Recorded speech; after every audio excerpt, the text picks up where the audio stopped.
로마서 1장 5절로 10절 말씀 보겠습니다. 5절부터 읽겠습니다.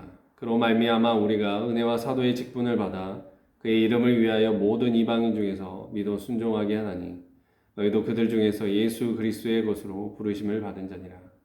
로마에서 하나님의 살아가심을 받고 성도로 부르심을 받은 모든 자에게 하나님 우리 아버지와 주 예수 그리스도로부터 은혜와 평강이 있기를 원하노라.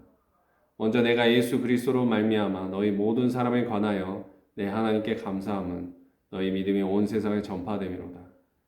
내가 그의 아들의 복음 안에서 내 심령으로 섬기는 하나님이 나의 증인이 되시거니와 항상 내 기도에 쉬지 않고 너희를 말하며 어떻게 하든지 이제 하나님의 뜻 안에서 너희에게로 나아갈 좋은 길 얻기를 구하노라. 로마서는 바울이 로마의 교회에 보낸 편지죠. 그런데 로마 교회는 바울이 세운 교회가 아닙니다.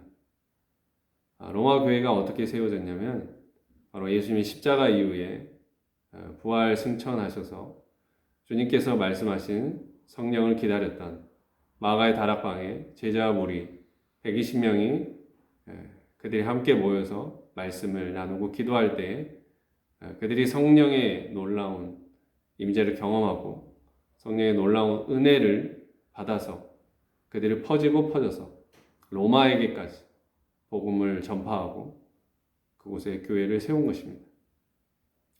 여러분, 하나님 나라가 이렇습니다. 거대한 하나님의 나라의 운동의 그 시작이 마가의 다락방에 지극히 작고 적은 120명의 무리에서부터 시작되는 것입니다. 예수님께서 하나님 나라를 겨자씨와 누룩의 비유에 빗대어 설명하셨습니다.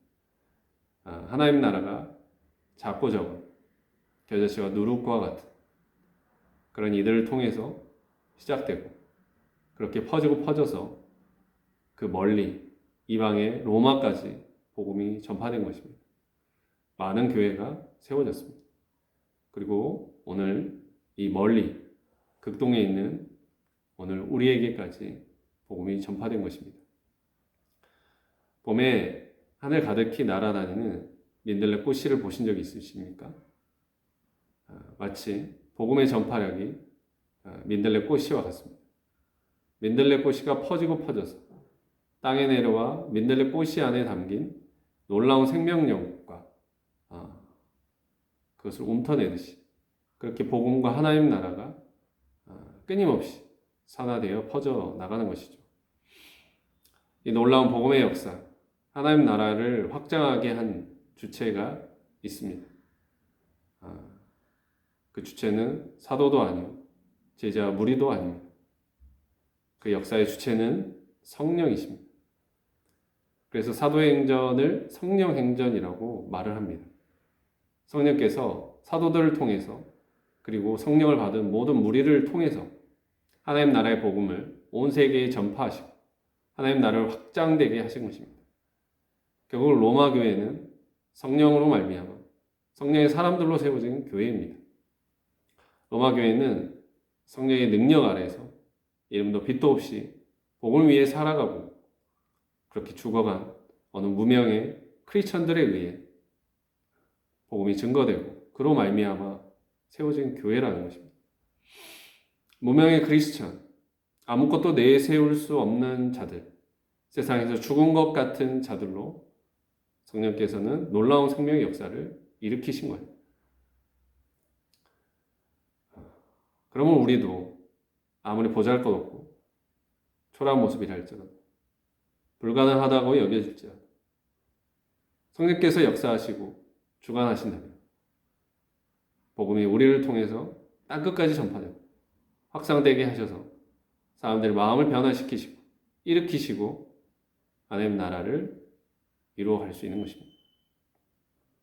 오늘도 이런 성령의 역사는 세계 곳곳에서 일어나고 있습니다. 우리가 알지 못하고 느끼지 못하는 사이에 하나님께서 그 뜻을 붙들며 성령의 능력 아래 거하는 사람들을 통해서 역사를 일으키고 가십니다. 우리는 이 거대한 하나님 나라의 건설의 현장 속에 있는 것입니다. 우리가 자고 깨고 하는 중에 우리가 의식하지 못하는 이 순간에도 이 멈출 수 없는 하나님 나라의 운동과 행진은 계속되고 있는 것입니다. 바울은 이 세계에 대해 깊이 감사하고 있었던 사람이었습니다. 바울 자신도 예상치 못한 가운데 위로부터 임한 예수의 사랑으로 성령의 능력으로 변화된 사람입니다. 그리고 그는 사도로 부르심을 받고 복음을 전파하는 자리에 서서 여전히 자기보다 앞서서 일하시는 하나님과 예수님과 성령님의 역사하심 앞에 겸허한 자세로 감사함을 가지고 살아갔습니다.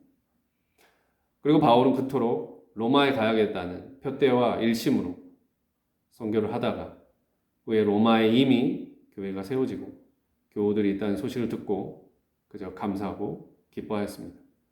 8절 내용입니다. 먼저 내가 예수 그리스도로 말미암아 너희 모든 사람에 관하여 내 하나님께 감사함은 너희 믿음이 온 세상에 전파되리로다. 여러분, 내가 가고 전해야 할 곳에 이미 누군가가 가서 전했다면, 내가 아닌 다른 사람이 가서 그 선교지가 부흥하고 있다면 우리 좁은 마음에, 옹졸한 마음에 쉽게 시기와 질투가 일어날지 모릅니다. 침노당한 것 같고 빼앗길 것 같은 각박한 그런 마음이 일지 모릅니다. 우리가 이런 옹졸한 마음으로 복음을 전하고 하나님 나라를 위해 살아간다면 얼마 가지 못해 시들어 버릴 것입니다. 바울은 어땠을까요?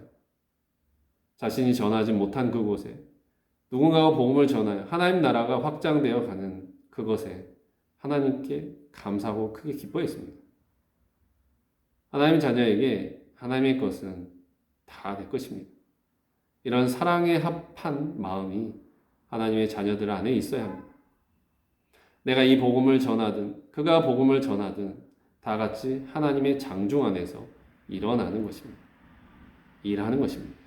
내가 영광을 받든 그가 영광을 받든 다 하나님의 영광을 위한 것입니다. 하나님께서 나와 너를 당신의 도구로 사용하시고 복음을 전하게 하시고 영광 받으시기에 그 모든 일이 가능하게 되는 것이고 열매 맺게 되는 것입니다. 그러니 우리 모두가 하나님의 은혜 아래서 그분의 인도하심에 잠잠히 자신을 겸손히 내려놓고 오로지 그리스도의 종으로서 성령의 도구로서 종된 자세를 가지고 감사한 마음으로 기쁘게 헌신해야겠습니다. 그런데 우리 마음 안에 복음을 위해 하나님 나라를 위해 살아간다 하면서 어느새 내가 들어와 하나님의 은총이 나타날 때 함께 기뻐하지 못하고 있지 않습니까? 그리스도 안에서 여전히 이기적이고 자기중심적인 모습을 버리지 못하고 있지 않습니까? 우리가 바울의 마음을 가지고 어느 자리에 있든지 항상 감사하고 기뻐하며 먼저 하나님의 영광을 위하여 하나님 나라를 위하여 살아갈 수 있기를 원합니다. 하나님 나라의 확장과 발전을 보면서 하나님의 은총이 나타나는 것을 보면서 어느 자리에서도 함께 기뻐하고 감격할 수 있는 이들이야말로 진정 하나님 나라의 백성들일 것입니다. 우리가 이 모습을 가짐으로 진정 하나님 나라의 백성들로 거듭나기를 원합니다. 그리고 우리가 진정한 하나님 나라의 백성이 되고자 한다면 또 어떤 모습을 가져야 하냐면 중보의 마음, 서로를 위해 기도하는 모습을 가져야 합니다. 9절입니다. 내가 그의 아들의 복음 안에서 내 심령으로 섬기는 하나님이 나의 증인이 되시거니와 항상 내 기도에 쉬지 않고 너희를 말하며. 바울 안에 하나님 나라를 위한 복음 안에서 동역자들이 되고 형제 자매가 된 사람들을 향한 끊임없는 기도가 있습니다. 우리가 그리스도 안에서 지체된 자들이죠. 그리스도 안에서 한 몸입니다. 그런데 어느새 서로를 향한 중보 기도가 끊어지고 서로를 향한 사랑의 마음이 식어져 버린 모습이 있지는 않습니까? 몸이라는 것은 하나님께서 만드신 가장 이상적인 생명의 유기체입니다. 각 기관을 향해서, 각 지체를 향해서 끊임없는 피와 신경의 교환이 이루어지는 곳입니다. 우리가 그리스도 안에서 몸된 공동체로서 이 모습을 닮아야겠습니다. 서로를 향한 기도와 사랑이 끊임없이 이어져서 그리스도의 보혈의 피가 흐르고 성령의 교제가 이루어지는 그리스도의 건강한 몸을 만들어 가야겠습니다. 이것이 끊어지고 중단된다면 어느새 죽어가는 것이죠. 우리 교회와 우리 공동체에 어느새 이 기도와 사랑의 끈이 느슨해지진 않았는지 돌아보고 전심전력으로 서로를 위해서 기도하고 뜨겁게 살아가며 나아가야겠습니다. 그래서 우리 모두 사랑이 넘치고 생명력이 넘치는 그리스도의 몸된 공동체를 이루어 가길 바랍니다.